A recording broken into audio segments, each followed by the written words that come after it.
Hi kids, today I'm making Chapli Kabob.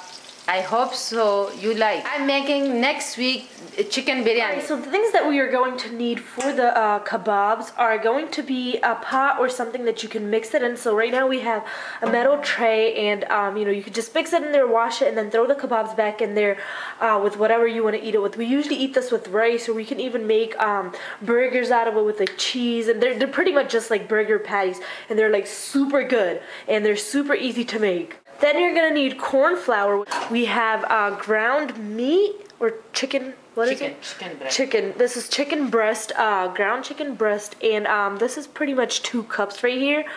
I don't think it's a pound, is it? Bawang bani na? Almost a pound. This is almost a pound. So if you want to make it a pound, you can with all the ingredients that we are having. So this would be good for a pound as well. So we have a pound of like meat, almost a pound of meat. This right here is like dried coriander seeds. Coriander seeds, and this right here are this is called zira. I don't know what it's called in Cumin. Cumin. There you go. It's called cumin. Salt, black pepper. And then you're also going to need crushed chili, and of course this is a lot. You put in as much as you need because we don't want to, burn your mouth. So just take as much as you need, depending on what kind of a flavor you like, or how your kids will eat it, or how your family members would eat it, so you know how they eat. This right here are green onions. I don't know what you call them, but they're definitely like green onions, string onions, spring onions, whatever you want to call them. Regular onions, 2 tomatoes, coriander, and then some green peppers. And we probably have like 3 green peppers right here, and these are not super spicy. They are jalapeno peppers, and they're not like the super spicy ones. We have at least like 3 stems or 4 stems of the green onion right here, and then half an onion, a regular white onion right there, and then 2 tomatoes like I said. You're obviously gonna need like a grinder or something to chop everything up in. So what you're gonna do, you're gonna go ahead and take the cumin seeds, and then also the dried coriander. Just crush, not the powder. Yeah, not the powder. You just want to take the seeds of the cumin seeds, and then also the coriander seeds, and you want to go ahead and chop them up so they're like a little powdery. Alright, so this is how you should have it. There, you can see they're all crushed. We're going to take our meat, coriander, green onions, regular onion, and tomato. Chili. As you can see, my mom didn't put everything in there, and like she said, you can go ahead and put in as much as you need depending on what kind of a flavor you want in it. So the more vegetables you put in there, obviously the more vegetables you're going to taste. If you have more meat in there, you're obviously going to taste more meat.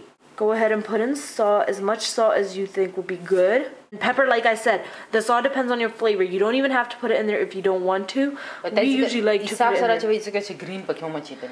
Yeah, my mom said you want to be careful with how much you put that in there. If you're putting in the green peppers, you don't want to, overpower too much of the spice. So if you want to stay away from the red chili, it's definitely fine. Just stick with the green. She's going to go ahead and throw in the crushed cumin and coriander seeds. This is one spoon each, so pretty much you just want to put in 2 spoons of the ones that we just crushed together. You want to go ahead and mix it together. Okay, you want to mix it together to the point where the tomato juices, you can actually feel the tomatoes getting very, very soft. And my mom said you also want to chop all the vegetables with a knife. You don't want to do it like in a blender, because it's gonna the juices of all the vegetables are going to get very, very soggy, and it's going to get too juicy, and then put it in the meat, it's not going to work out, and then you won't be able to flip the patties. So you want to have like a thick kind of a consistency. That's why you want to chop it up with a knife rather than in a blender. You want to put in a little bit of flour. You don't want to put too much because it's going to get too hard. You can see my mom just emptied out the tray. She put in the remaining of the vegetables in there. You want to put in a little bit of the black peppers for scent and a little bit of a taste. Right here, we've got the oil frying up in a pan, and this is 1 cup of oil. You don't want to go too much because you actually do not want to soak or drain. Like, you really do not want to flood or drown. There you go. You don't want to drown the kebabs. So just kind of keep it minimal, very light with the oil. So this is pretty much 1 cup of oil right here. So this is how the patties, flour, kind of a whatever you would call it would look. And then my mom's gonna teach you how to make the patties out of it. So pretty much you just take a little bit and roll them back and forth in your hands. You wanna have like everything even. You don't wanna just pat out the sides till it'll like, you know, extend and be a big patty. You wanna go ahead and pat it from the center and then work your way out so it's just like a perfect round patty. If it's thicker, if it's thinner on the outside and thicker on the inside, the outside's gonna burn and cook faster, and then the inside is not, the inner part, like right here, the center of it, it's not going to cook well. And then you can make a little hole in it, so the inside can cook well too. And then just put it in the oil, and as you can hear, it's sizzling.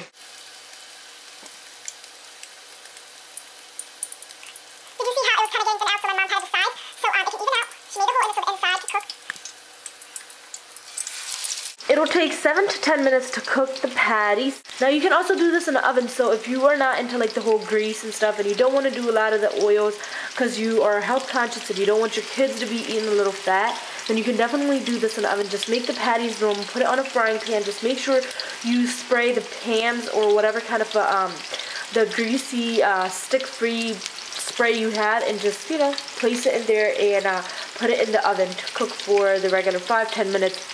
Once you know you see the sides are cooking and it's getting brown on the side, what you want to do is move the patties around with the spatula to make sure that it's not stuck to the pan. And once you feel that it is moving and you are able to flip it, you want to go ahead and flip the patties then. Okay, so a tip here from my mom real quick. If you ever are cooking and your food gets like stuck to the pan, like chicken legs, chicken. If anything, like, you know, your chicken, any kind of a food gets like stuck to the pan, make sure you kind of, I guess, like throw that out or eat it, but it's not going to have flavor in it because once it's stuck to the pan, all the flavor gets out of it. So try not, like, you know, try really hard for it not to get stuck to the pan. My mom's using the knife and a spatula to flip it.